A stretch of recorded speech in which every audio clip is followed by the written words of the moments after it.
Hey everybody, it's Keith Salmon and welcome to another episode of Million Dollar Stories, where I like to talk to people from all over the world and have them talk about their million dollar stories. I believe that everyone's got a million dollar story. It's just a matter of how you want to use it and make an impact in the world. Today, I'm really privileged and honored to have a special guest. She's joining us all the way from Nigeria. I'm in Santa Monica, California.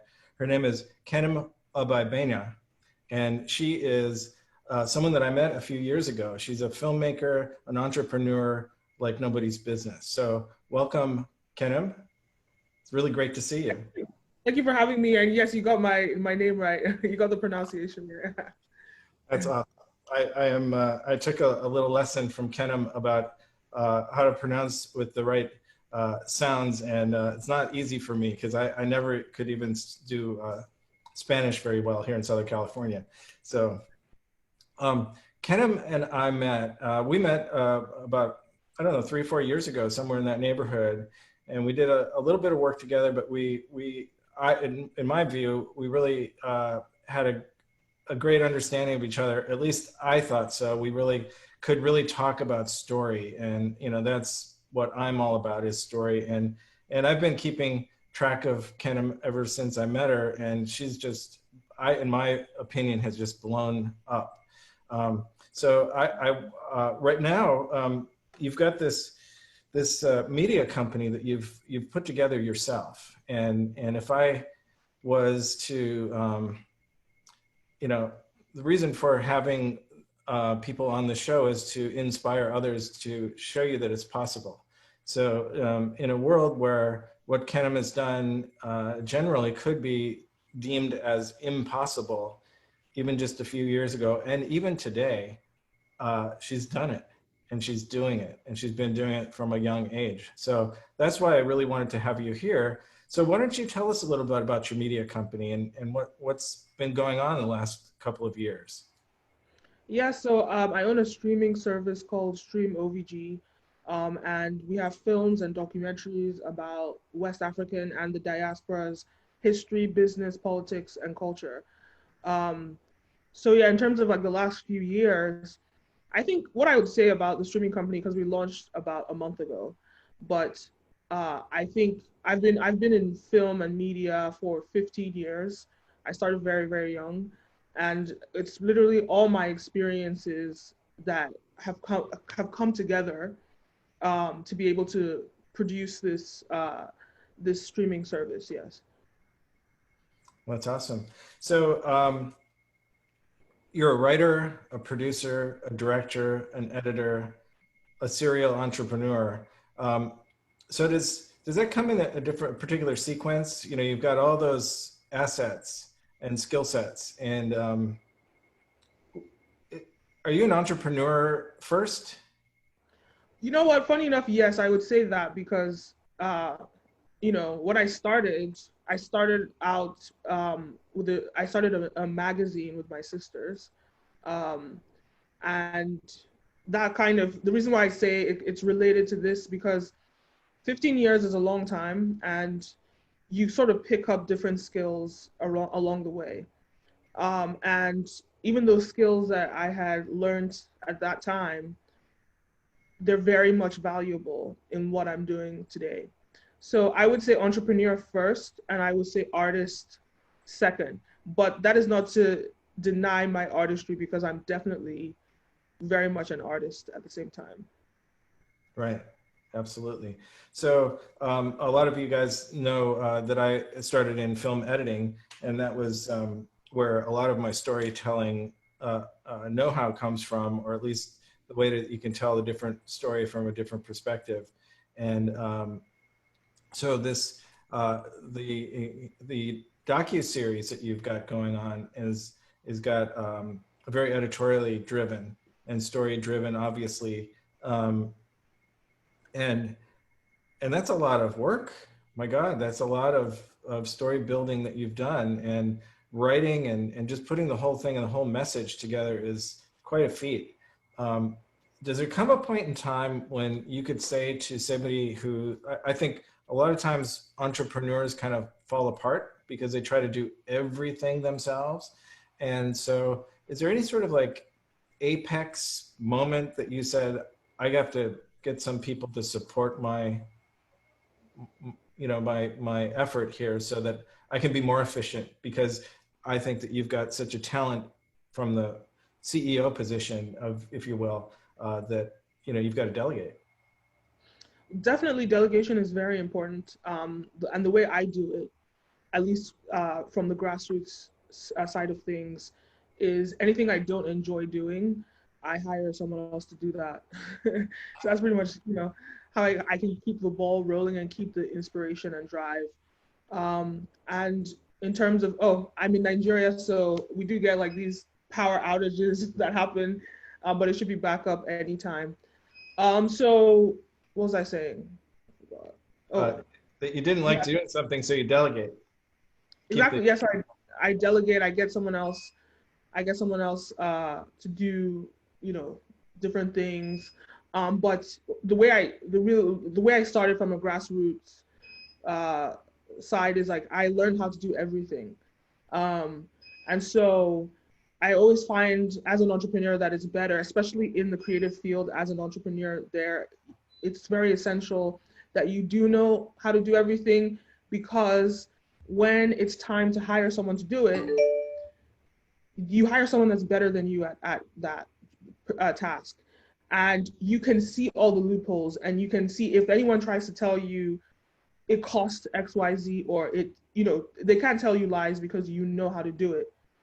So it's been helpful, but definitely delegation is key to like sustainability and growth.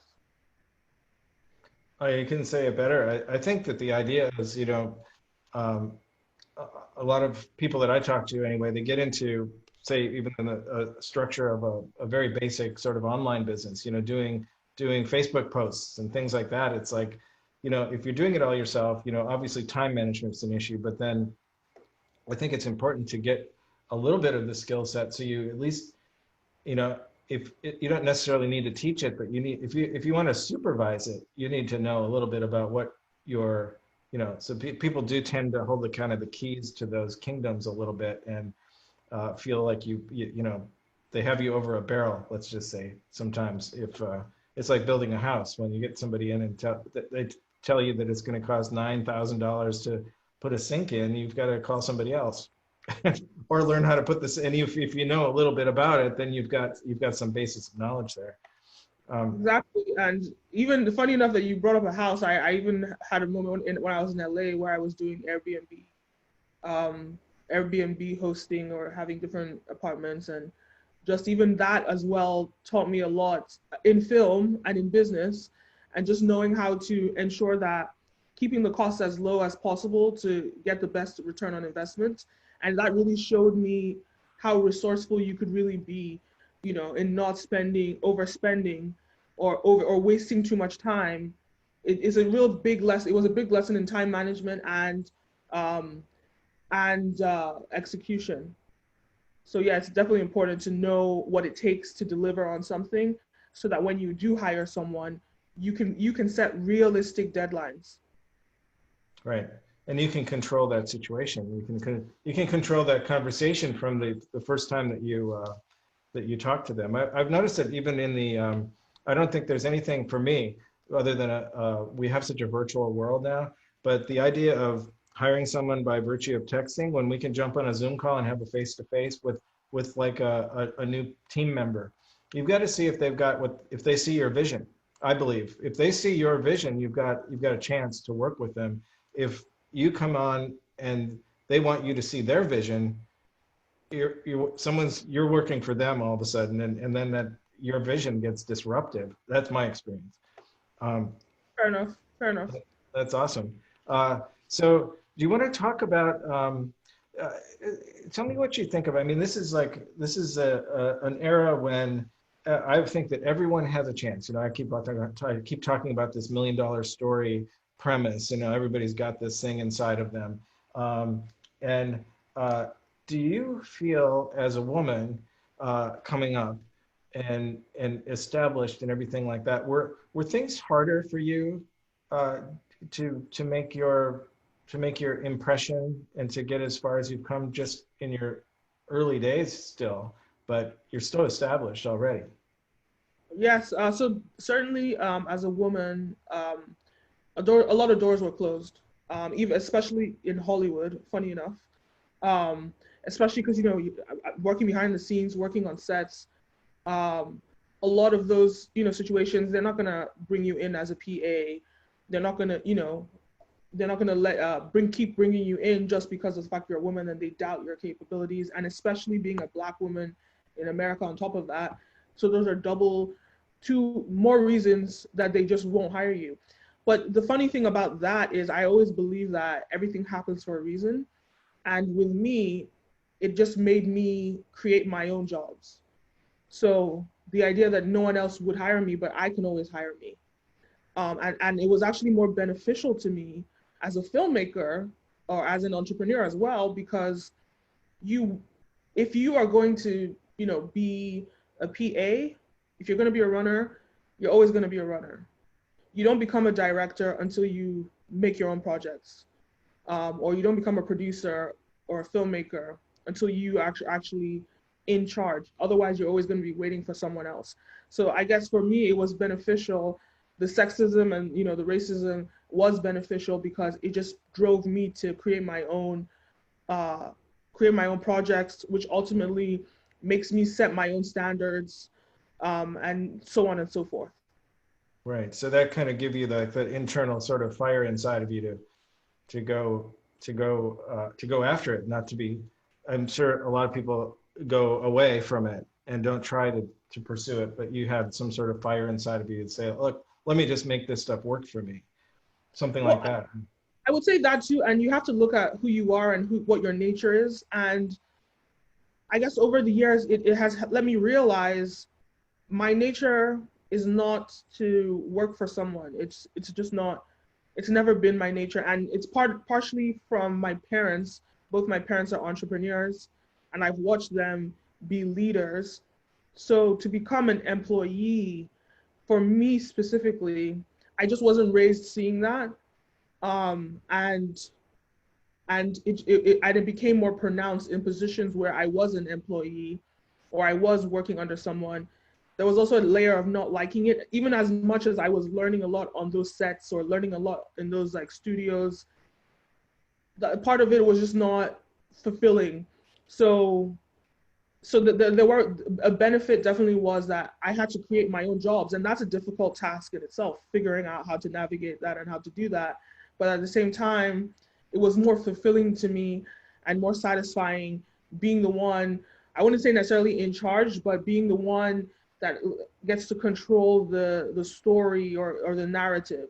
That just seemed to be something that was more fulfilling for me. But everybody's different, and I think you really have to know yourself and understand yourself, and what really like what is your purpose, why are you on this planet, and how can you how can you like feed into that and learn from that. Right. Well, there's leaders and there's followers, and it's a good thing that there's some of each, I think, And yeah, I know what you mean about that. It's in your bones somehow, and it's not that. I think a lot of people have this misunderstanding that being an entrepreneur is like an easy ticket. It's very, very difficult, and maybe the goal is to make it easier, but there's a creative monster inside us that we have to explore, and how you impact the world. You're impacting the world. I see um, what you're doing with your just in terms of the docuseries. I know that there's a multi-dimensional education and entertainment hybrid going on in your media company, and which is awesome. I mean, one stop, and you've figured out a way to monetize it, and you figured out a way to be far-reaching in this world. I mean, I think that you're I'm reaching you on a different continent, and it's just extraordinary times from that, and Yeah. and and what you did, what I saw in the Blame Game one. I watched that in its entirety, and the idea that we're talking about COVID times here, and it's like, well, how do we make that work for us? How do we not sit it out? How do we not be afraid to do anything? And some of us, we go, well, listen, you have any idea how much production money we're saving by being on a Skype call like you did in that film? It's extraordinary the people that you were connected to on that project. I really, I mean, I have to admit, I'm a little proud of you. I'm a little jealous of you that I didn't do it. um, I'm just in awe that you pulled something like that on. And I've only just seen the tip of the iceberg. I've seen some of the photography and videography of some of the other stuff like COVID in Nigeria, and like I saw looked the trailer. I started to watch that version, the poverty in Nigeria, but it's fascinating and it's tough stuff. But you didn't shy away from. You're not sitting it out. Let's just say that. And congratulations for doing that. Thank What you. what in the world did you just say? Did you? I bet I'm just imagining. You probably didn't lose a step. Yeah, so I guess with that, I was actually in the middle of a production of a documentary during when COVID ended. And I started in January and I got about, I want to say, 27 or 30 interviews with people in person. But these interviews weren't in the Blame Game episode, but I was already in the swing of things and I had a deadline and I was supposed to keep executing. And I think about for a week, I sort of sat around in this COVID like lockdown and sort of thinking like, what am I going to do now? Like I have a deadline. I can't finish this documentary, but and because this documentary was about business in Nigeria, it was almost like it was a 2020 like update, but the story of COVID potentially changed that story completely. So it wasn't a situation where I could even finish that documentary because I don't know what was going to happen because of COVID. Um, and and then I sort of like thought about the idea of making something about COVID. And that was that week of me just kind of procrastinating and thinking how that could actually work out. And then I just went for it and just, started producing that documentary. Right. So when you made connections with those people that you were talking to, I have to say, I really, in terms of the filmmaking aspect of it, I love how you established yourself as the filmmaker in this sort of hybrid podcast interview report. It was a great look, I have to say, how you did that and how you were introduced as the backbone of the narrative, and that was really well done. And and and did you send emails? Did you call people? It's sort of like almost like building a documentary. I think a lot of people don't know is it's building a business really, and you have to producing means you're the CEO basically, and I use in the program that I teach, the system, the method I call it. I, reference a lot of filmmaking kind of things that we might know. The producer is the CEO who wins the award at the end of the at the end of the award season.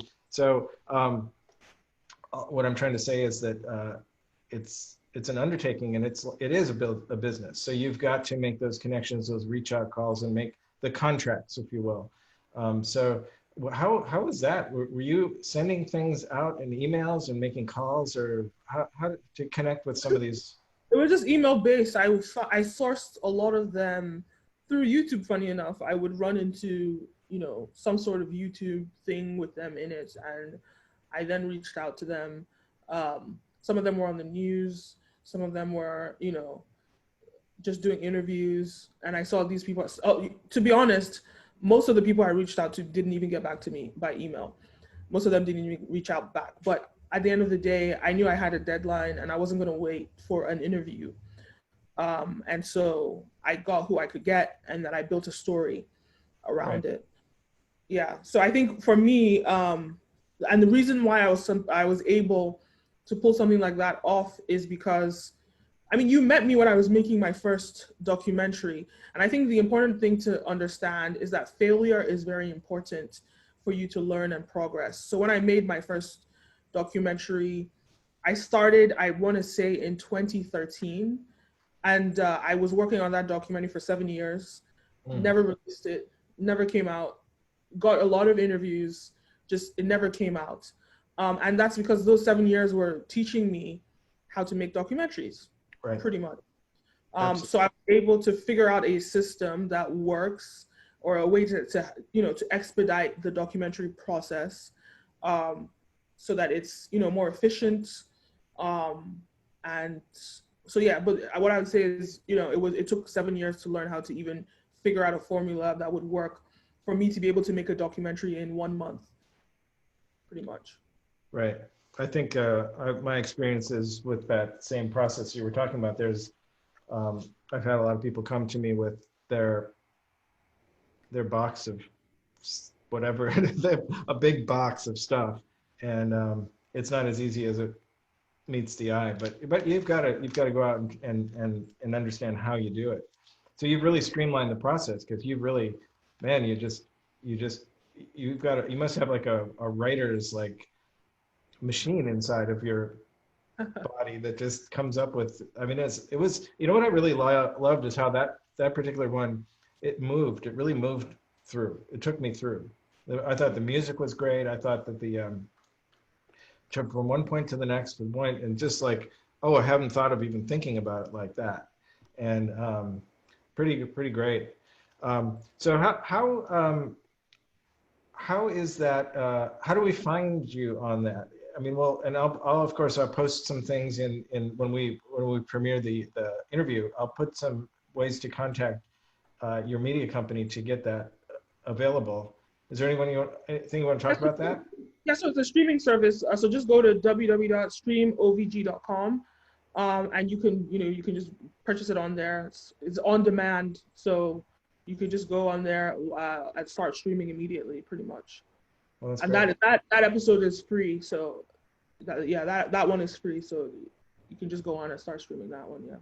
Well, then you'll get a taste of what's going on in your world, and you've got plenty of. It's a really good setup that I looked at. So so what do you have? What are you working on right now? Right. So you guys might be aware about all the news about the Nigerian scammers that are being arrested. The most famous one is Hush Puppy. He has about 2.7 million followers on Instagram. So I have a documentary coming out this Friday on, scamming. It's called Fraud Inc., and it's just about scamming in Nigeria, or what it came out of, why how it was birthed, why it's essential for some parts of the people in this country, and how it works essentially. So are you doing the same? Doing remote interviews on that one? No, so that one I had a lot of interviews already done. So it's just a matter of writing it and editing it. Um, yeah, and as the story builds. But other than that, I also have a short film, which is a drama short film that's coming out on the 31st of July, so the end of the month. And that one is about a woman with two husbands. It's a drama short film, and yeah, so I got a think lot I of stuff. didn't I see part of that in its early incarnation. Yeah, Oh you yeah, did. Yeah, you did. You saw. I believe you saw the first cut of yeah. that. Very I, spicy wa- game there. I watched the trailer. It's come a long way. I can see it's really totally come a long way. Um, Yeah, so I haven't released the trailer yet though. So I will. I believe that we will release the trailer on the 24th. oh, oh, I must have seen some. I saw something about it. So there must have been like a pre-trailer, some sort of like in the works type of thing. Um, Yes, yeah. I believe we were pitching that to studios at one point, and we made a trailer. right. But, yeah.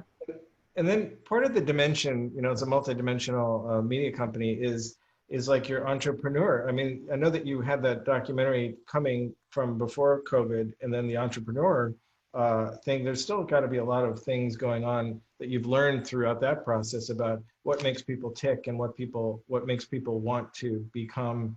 I think a lot of people or talk about story and you know, how story builds your brand and how you know where your passion comes from. And a lot of times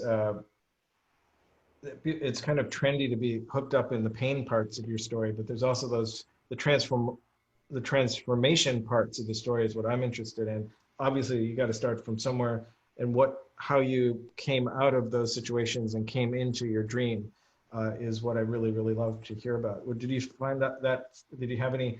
I mean, that must have been fascinating to hear just all walks of life talking about those kinds of things. Did you come across those things in that journey? So do you mean sort of my personal story, you know, are you talking about me like going through pain and going through the journey? Well, I want to talk about that also, but we sort of talked about that a little bit. But I just mean about you're interviewing people from Nigeria, you know, there's like you know, mentors and entrepreneurs and that kind of thing. You've come across a lot of entrepreneurs. I guess are there patterns that you see? Is there um, so I'm trying to inspire entrepreneurs. Sometimes the people are sitting on the fence. They'll sit on the fence all their whole life, and they won't make a move. So I want to give them those nuggets to say anybody has. Right.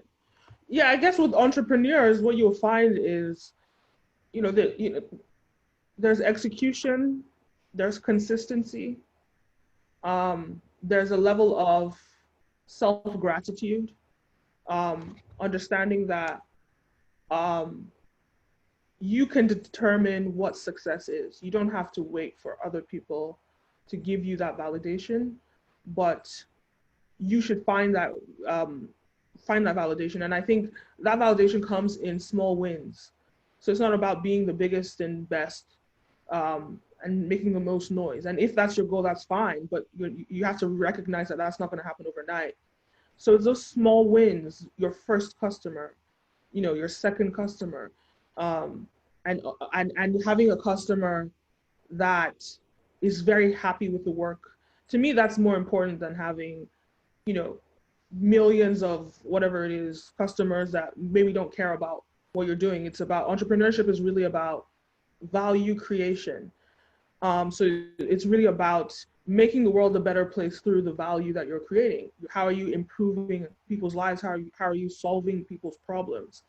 And if that's not, you know, if that's not what you're doing, you're going to find, you know, you're going to find it very difficult with entrepreneurship. So yeah, those themes, as long as you're creating value in the world, you know, changing one person's life is a blessing in itself, let alone changing millions of lives or hundreds of thousands or even hundreds of lives. So focus with that first customer, focus with that first person that's really appreciative of the value that you created, and then build from that slowly but surely.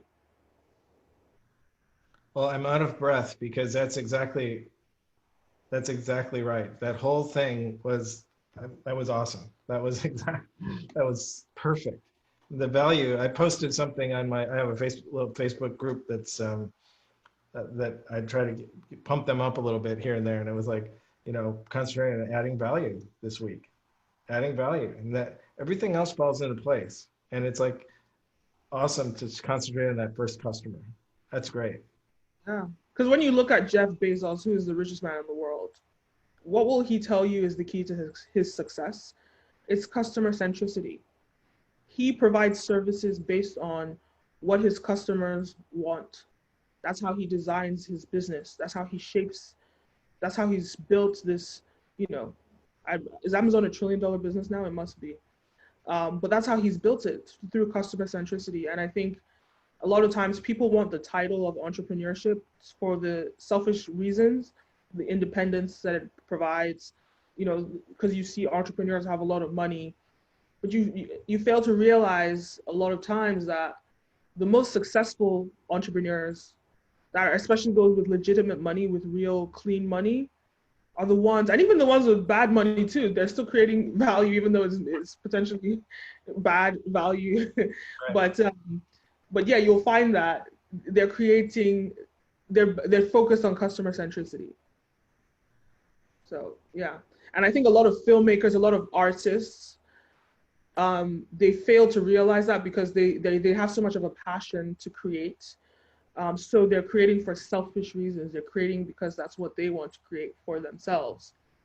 But if you're customer centric, you really have to think about what do people want to watch. Sure, you can marry the two. You can have a passion for it, but it's really about the customer and designing your content or your art for the customer. Right. I think you're right. The self-indulgent kind of projects are, you know, maybe they will reach people and lots of people and potentially, um, uh, you know, change the world in some way. But I think if it's there, maybe it is a combination. So sometimes, I mean, you have to separate out. It's like living the life of an artist with understanding that what your motive is to eventually put that out to the world. But sometimes it becomes so sort of indulgent or self-centered some way that it's just you're too close to it. I think sometimes you become in an entrepreneur world, it happens all the time. You're just so close to it that you can have a perspective. You have a very, very biased opinion about what you're offering. And if you're not, like you say, about the customer and receiving feedback in whatever way it is from your mentors, from your strategy partners, from your business partners, being able to almost take an out of body experience and look back at yourself. I do it in like the hero's journey, you know. I do a little time traveling and go a little bit further down the road and look back at yourself and see, are you where you want to be? Are you impacting the world how you want to impact it? And then you can jump back into yourself and make those changes to make an adjustment or get through some sort of, you know, detour that was taking you off of your original passion and your original premise about who you're going to change and how you're going to help them change their world. If you can help that one person, that's, if you remain objective, everything else kind of cleans itself up. Exactly. It's just about solving one problem before you duplicate. And then it's about duplicating and, multiplying and multiplying. So, right. Right. Prototype. It's a prototype. It's sort of, yeah. So you have, so I'll make sure that we put in so this Friday is something that's coming out that's just being released. So we'll make sure that we make that available to everyone. So can you just for 1 minute, just take me back to you and your sisters and how was that discussion? What was that like? We're going to start a magazine. We're going to start a media publication. How did that even happen? Funny enough, it was my mother. It was her idea. I had finished my GCSEs. I was in the UK at the time. I had just finished my GCSEs, which is like a very big examination that you spend 2 years studying for. Then you finish that, and it's just before you go into 11th and 12th grade, which is, yeah. So I had just finished that, and I had a summer of nothing, of doing nothing, just waiting around. And I think, I was of the age where my mother was like, you should be working. You should go figure out something to do. So she kind of said, you guys should start a magazine. And then we just came together and thought, yeah, actually, let's do a magazine, a teenage magazine, which was relatable to us. And there was nothing like it at the time. So we just started working on that, putting that together. And that is where I really discovered my passion for photography, for storytelling, for, editorial. We did it all. We literally made everything from scratch, just the three of us. And yeah, it actually was received pretty well. We ran the magazine for 2 years. And it also helped with our college applications as well. Wow. Well, that's a pretty big undertaking at that age. Did you get along with your sisters on it? Did you compartmentalize you must have done something right if it lasted for 2 years during high school, basically. Yeah, definitely. We all kind of had the same vision. Again, I think the emphasis is on that there was nothing else like it in the market here in Nigeria, because this is where we distributed it. There was nothing like it, and still till today, there's no sort of teenage magazine. And when you look at the population of Nigeria, majority of people, the average age is 18.5, and I think back then it was 15. So there's a huge audience of young people with sort of no content that is really specifically catering to them. And so that was something that we did. We found that niche. Honestly, the only reason we stopped was to focus on school, to focus on, getting into college, doing the IBs, which is what I did in high school. And, so that's the only reason why we stopped. Mm-hmm. Do you work with your sisters anymore? No, we don't work together. No, I think that was the last time we worked together. Oh no, actually, no, we used to do some internships where we would be working as colleagues, but not necessarily together the way we were. But we worked pretty well together, because we all had the same vision. There was alignment. We all understood what the market wanted, and it was just a way for us to tell interesting, different stories through articles that we were all sort of like excited about. So it was a good marriage. That's awesome.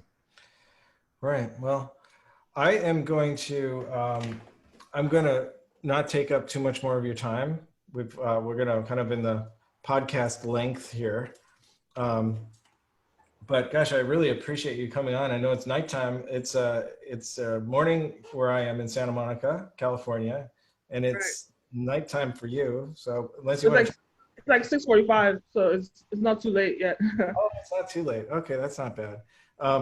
So let me ask you, I mean, this is a completely naive question, but how is Nigeria doing? I mean, how is it hard to say as a whole, or is there parts that are doing okay and parts that are just not doing okay? Are you talking in respect to COVID or just in COVID and in general? Because it's people don't know. People sometimes don't have a worldview from where I'm sitting. right? So I mean, what I'll say in respect to COVID, it's kind of, we don't have enough tests. So the numbers are just completely off, which allows people to believe that it's not as bad here, because you look at the numbers. I believe today it's around 35,000 people who have had COVID. So people actually think that number is realistic. Um, so, but it's sort of this blind disease that's going to spread. And unfortunately, because prior to COVID, the population of the country is 200 million, and we have over 102 million people living in extreme poverty as of 2020. So you're going to have a lot of people that unfortunately will suffer from this disease, and there's not going to be a way to help them. But what I will say is the benefit is that, like I mentioned before, our population is heavily young. 18.2 is the average age. Granted, yes, a lot of them do have pre-existing conditions due to poverty, but we're just sort of hoping that it's not going to be this lethal thing for them. So that's kind of the situation here. Right. Well, you are certainly a world woman, and a very smart person who works smart. And I think that's a really an interesting thing that people sometimes don't know, about being entrepreneurs. They work, the difference between working hard and working smart. And I think part of what we touched on before is that delegation part of it. But it's like the idea that you engineer these projects that you're working on to be as efficient as they can. And I think we talked about the artist factor. Sometimes the artist factor, I've gotten stuck in the artist trap before, where I think I'm making art, and then 6 months later I come up for air. I realize that, well, my art business isn't a good business, and so it's like the efficiency. So I just wanted to congratulate you on how not only smart you are, and of your worldview is quite extraordinary, and and the idea that you're working smart is part of this entrepreneur journey that can be an inspiration to anybody who's watching. So I'm really happy to know you. I remember literally, I can remember responding to your email, the very first one I got. And then it's been I think a friendship ever since we met. I appreciate that. Yes. Doesn't seem like you're, I mean, that to me, it's a really a blessing to be able to get on a Zoom call. I mean, Zoom came up with the best name is what happened. You know, maybe it isn't the best. And so it's like Clorox. Everyone thinks that bleach is Clorox, and Zoom is a conference call. Yeah. So just know that I'm a conference call away if you need me. I really appreciate you coming on and helping and inspire people with their $1 million stories, because how could this not be inspirational to any man, woman, young or old, to just go for it and get some help along the way. So that's what I'm here for. And we will plug away on your debuts and your shows and how to find you, because it is a world stage that you're on, and we're all on right now if we use it correctly. Yes. Yeah. Thank you so much for having me. It's definitely been great, this conversation. Thank you so much. Kenim, we'll continue it another time, and thank you. And Keith Salmon with the $1 Million Story series, and thank you one more time, Kenim Obaigbena.